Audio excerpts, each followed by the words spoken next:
Hey yo, what's going on? It's your main Bugzmain from TBA to Bread Owl. The man himself with the myth, the legend. But now I finally decided to come out of hibernation real quick to give y'all a beat breakdown on me and Howard's song, Golden. Check this thing out. Got you. Clean up an aisle. Bugzmain.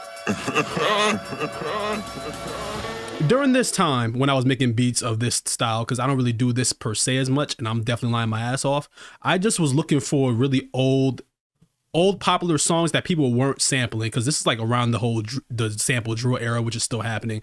But I wanted to do something that nobody was touching, and I want to do it in a completely different way. So this beat started off completely with just this Tears of Fear samples. Y'all might know this, Johnny. I'm sure y'all know this. Come on, it's a classic, gang.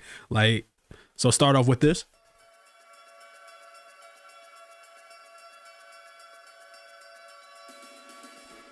You feel me? That classic Tears of Fear, Rule the World. Everybody wants to, you feel me? Yeah.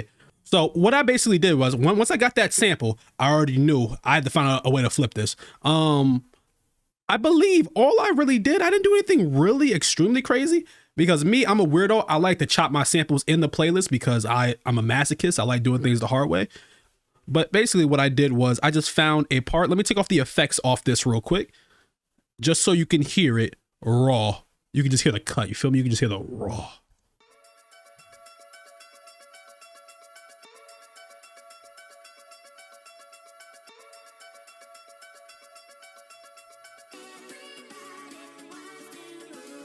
You know what I'm saying? Super simple cuts. With this, I was not trying to do everything extra crazy there. I wanted to add effects afterwards to really give it that, you know, that little pizzazz, that little sparkly, nice little loopy. Like, I'm just making up noises at this point, but see the effects I did. So what I did was I added a halftime, which is, you know, the Bugzmain classic.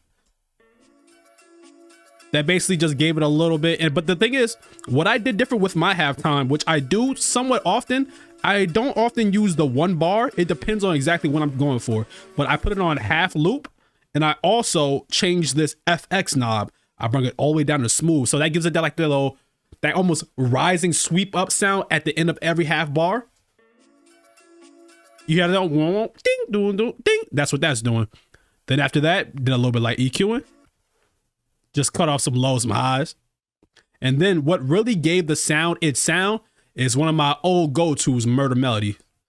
So before Murder Melodies, it sounds like this.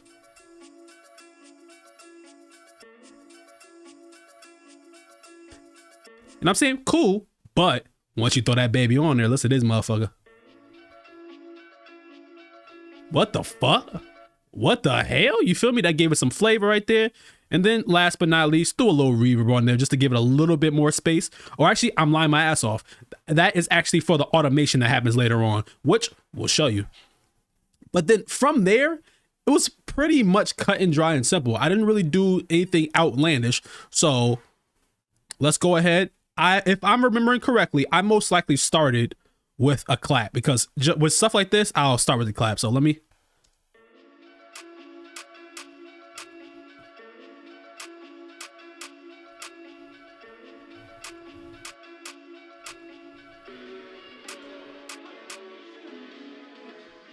You know what I'm saying? Real simple, real simple.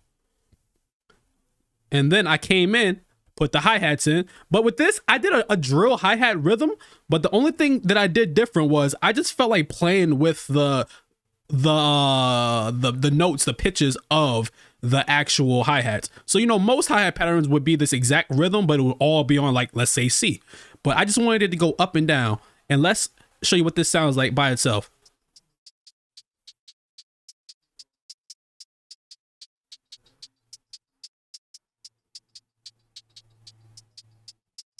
It's nothing too crazy, but within the context of everything, I thought it just added a little bit of flavor and bounce that just wouldn't I hit with.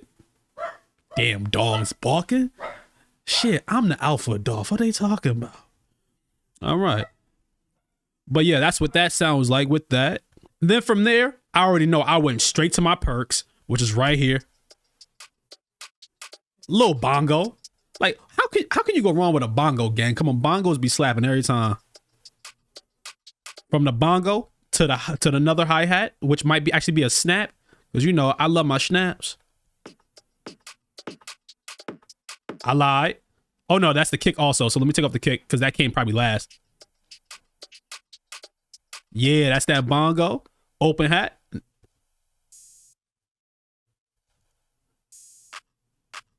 Claps again. And now let's listen to all those drums together. You feel me?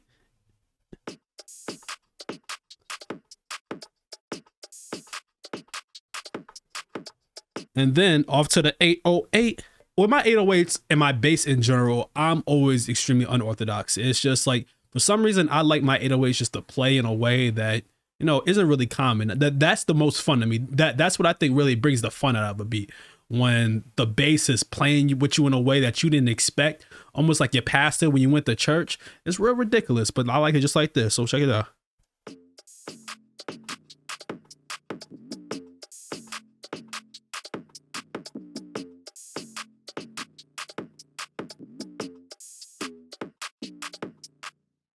You feel me? Just nice, playful. It's kind of going up and down. Like I said, that's the way I like that. Just like your ex like that. You feel me? So from there, that's pretty much the whole beat. Like, it's not doing really anything else other than that. The only thing special I added throughout the whole entire track is during the actual verse part, I just got a different part of the sample and have the exact same effects. I didn't change any effects on this next part of the sample.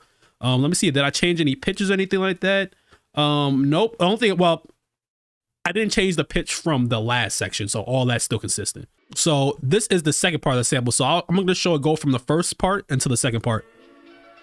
So this is the hook.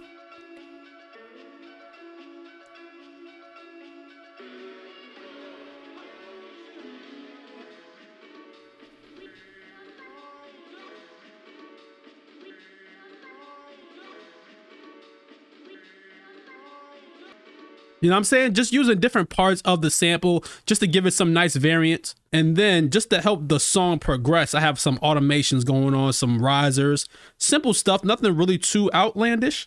Just nice little ear candy touches I like to add just to give my beats a little finesse. The first automation I did is this nice little reverb swells. One of my favorite go-tos. It's just the best way to bring life into the song. Just easy. It's free low. It's free game, literally. Like,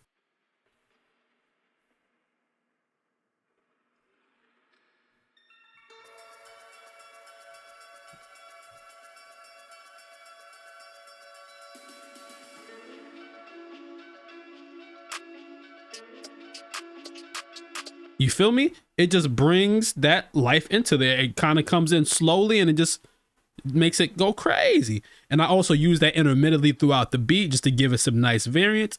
And I think the only other time I brung it back was during this bridge-esque part, like pre-hook area. Yep. And not only did I add that reverb trick, I also automated the halftime so it gradually went away. And it creates this nice, smooth, seamless transition without you doing too much. You don't need a big ass crash and 17 fucking drum fills with a if. You don't need all that. All you need is that nice, it just travels you from one part of the song to the other. And then you got the finished product. You know what I'm saying? Let me play that thing from the tippity. You feel me? It's been your boy, TBA Bugzmain, Glockstar Bugzmain, the most handsomest Bugzmain you ever met. Peace. Bugzmain.